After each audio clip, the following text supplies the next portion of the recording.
تفہیم القرآن سید ابوالعلا مودودی سورہ الذاریات آیات 47 تا 60 حصہ اول اعوذ باللہ من الشیطان الرجیم بسم اللہ الرحمن الرحیم۔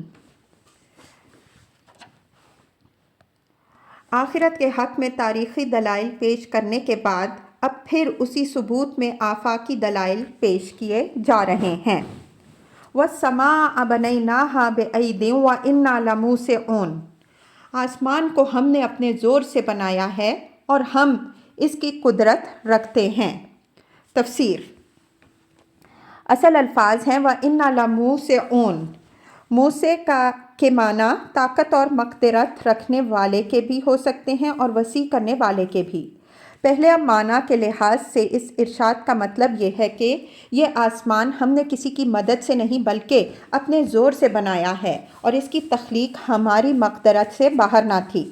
پھر یہ تصور تم لوگوں کے دماغ میں آخر کیسے آ گیا کہ ہم تمہیں دوبارہ پیدا نہ کر سکیں گے؟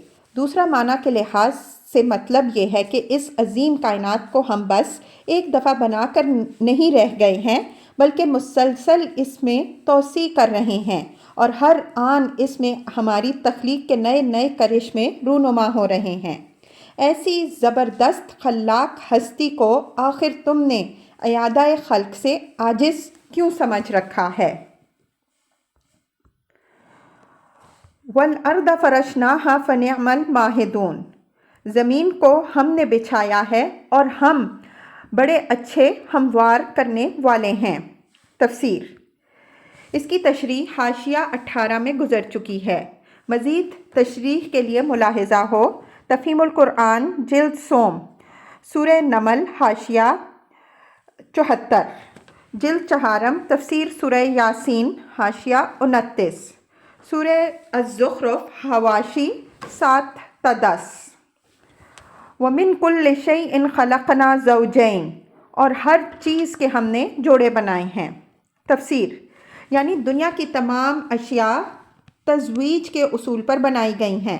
یہ سارا کارخانہ عالم اس قاعدے پہ چل رہا ہے کہ بعض چیزوں کا بعض چیزوں سے جوڑ لگتا ہے اور پھر ان کا جوڑ لگنے ہی سے طرح طرح کی ترکیبات وجود میں آتی ہیں۔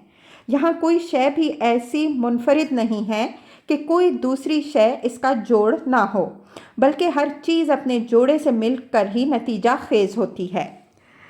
مزید تشریح کے لیے ملاحظہ ہو تفہیم القرآن جلد چہارم، سورہ یاسین حاشیہ 31، سورہ الزخرف حاشیہ 12۔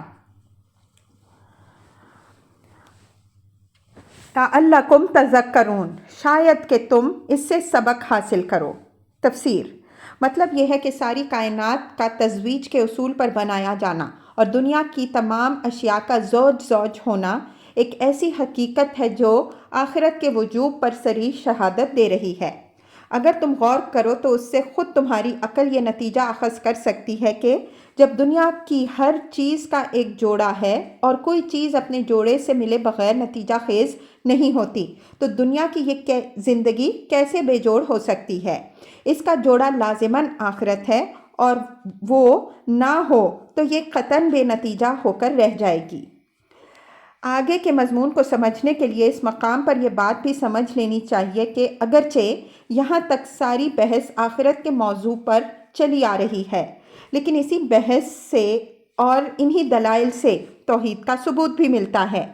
بارش کا انتظام، زمین کی ساخت، آسمان کی تخلیق، انسان کا اپنا وجود، کائنات میں قانون تزویج کی حیرت انگیز کارفرمائی، یہ ساری چیزیں جس طرح آخرت کے امکان و وجوب پر گواہ ہیں اسی طرح یہی اس بات کی شہادت بھی دے رہی ہیں کہ یہ کائنات نہ بے خدا ہے اور نہ اس کے بہت سے خدا ہیں بلکہ ایک خدا حکیم و قادر المطلق ہی اس کا خالق اور مالک اور مدبر ہے۔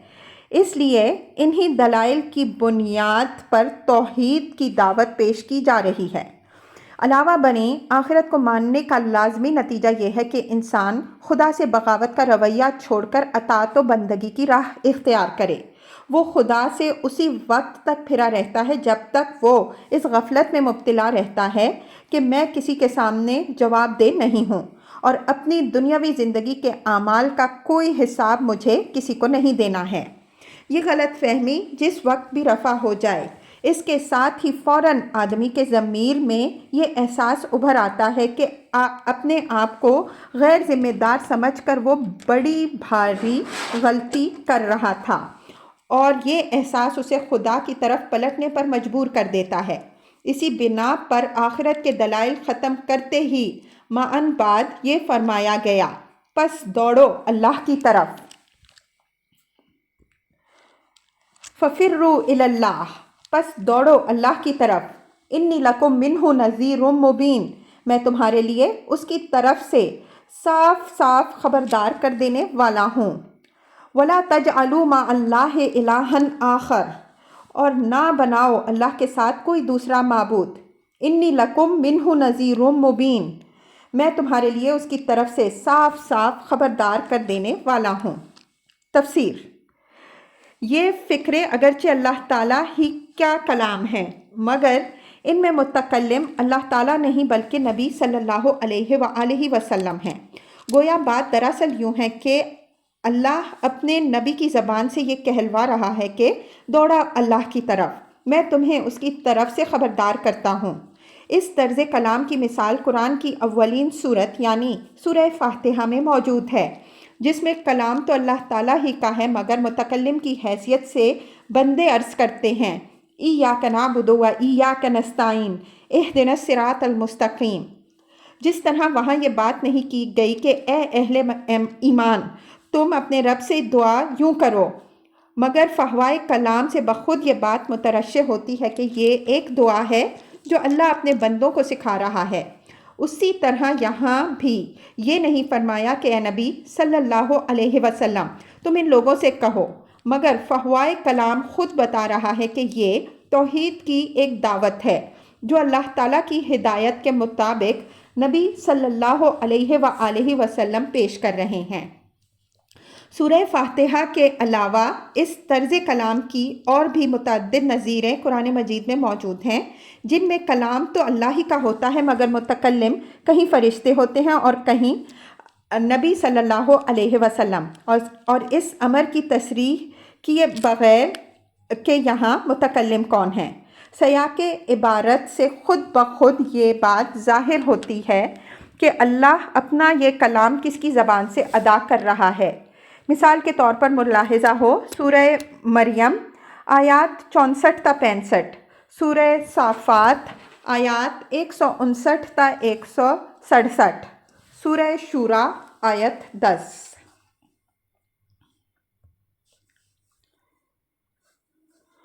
كَذَلِكَ مَا أَتَى الَّذِينَ مِن قَبْلِهِم مِّن رَّسُولٍ إِلَّا قَالُوا سَاحِرٌ أَوْ مَجْنُونٌ، یوں ہی ہوتا رہا ہے کہ ان سے پہلے کی قوموں کے پاس بھی کوئی رسول ایسا نہیں آیا جسے انہوں نے یہ نہ کہا ہو کہ یہ ساحر ہے یا مجنون۔ تفسیر۔ یعنی آج پہلی مرتبہ ہی یہ واقعہ پیش نہیں آ رہا کہ اللہ کے بھیجے ہوئے رسول کی زبان سے آخرت کی خبر اور توحید کی دعوت سن کر لوگ اسے ساحر اور مجنون کہہ رہے ہیں۔ رسالت کی پوری تاریخ گواہ ہے کہ جب سے نوع انسانی کی ہدایت کے لیے رسول آنے شروع ہوئے ہیں، آج تک جاہل لوگ اسی ایک حماقت کا پوری یکسانی کے ساتھ اعادہ کیے چلے جا رہے ہیں۔ جس رسول نے بھی آ کر خبردار کیا کہ تم بہت سے خداؤں کے بندے نہیں ہو بلکہ صرف ایک ہی خدا تمہارا خالق و معبود اور تمہاری قسمتوں کا مالک و مختار ہے، جاہلوں نے شور مچا دیا کہ یہ جادوگر ہے جو اپنے افسوں سے ہماری عقلوں کو بگاڑنا چاہتا ہے۔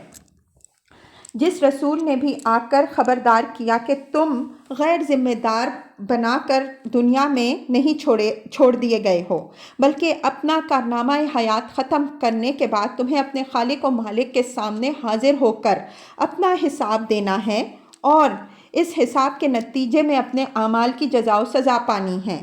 نادان لوگ چیخ اٹھے کہ یہ پاگل ہے، اس کی عقل ماری گئی ہے، بھلا مرنے کے بعد ہم کہیں دوبارہ بھی زندہ ہو سکتے ہیں؟ اتواصوا بہ، کیا ان سب نے آپس میں اس پر کوئی سمجھوتا کر لیا ہے؟ بل ہم قوم طاغون، بلکہ یہ سب سرکش لوگ ہیں۔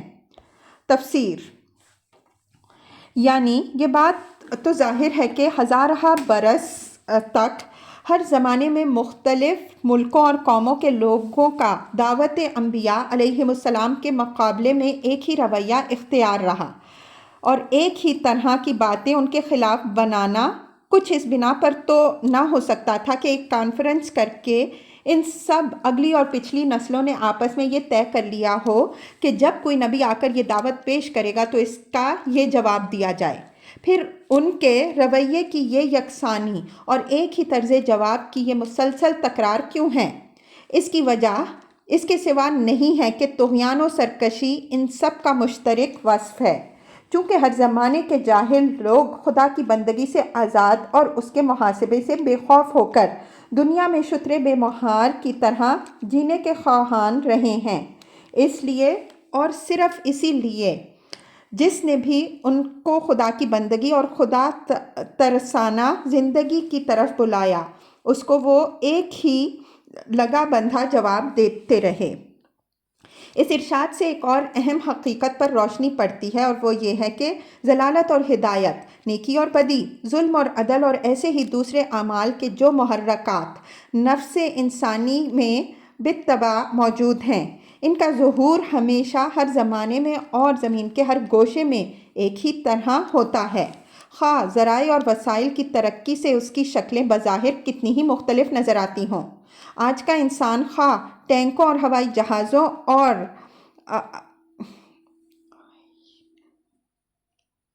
ہائیڈروجن بموں کے ذریعے سے لڑے، اور قدیم زمانے کا انسان چاہے پتھروں لاٹھیوں سے لڑتا ہو، مگر انسانوں کے درمیان جنگ کی بنیادی محرکات میں سرِ منہ فرق نہیں آیا ہے۔ اسی طرح آج کا ملحد اپنے الحاد کے لیے دلائل کے خواہ کتنے ہی انبار لگاتا رہے، اس کے اس راہ پر جانے کے محرکات بھی عینیہ وہی ہیں جو آج سے 6000 برس پہلے کے کسی ملحد کو اس طرف لے گئے تھے، اور بنیادی طور پر وہ اپنے استدلال میں بھی اپنے سابق پیشواؤں سے کچھ مختلف نہیں ہے۔ فَتَوَلَّ عَنْهُمْ، پس اے نبی صلی اللہ علیہ وسلم ان سے منہ موڑ لو۔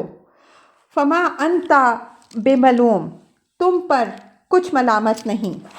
تفسیر: اس آیت میں دین کی تبلیغ کا ایک قاعدہ بیان فرمایا ہے جس کو اچھی طرح سمجھ لینا چاہیے۔ ایک داعیِ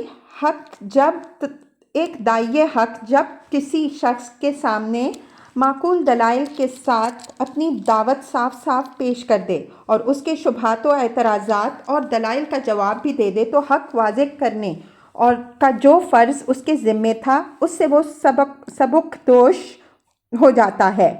اس کے بعد بھی اگر وہ شخص اپنے عقیدہ و خیال پر جمع رہے تو اس کی کوئی ذمہ داری داعیِ حق پر عائد نہیں ہوتی۔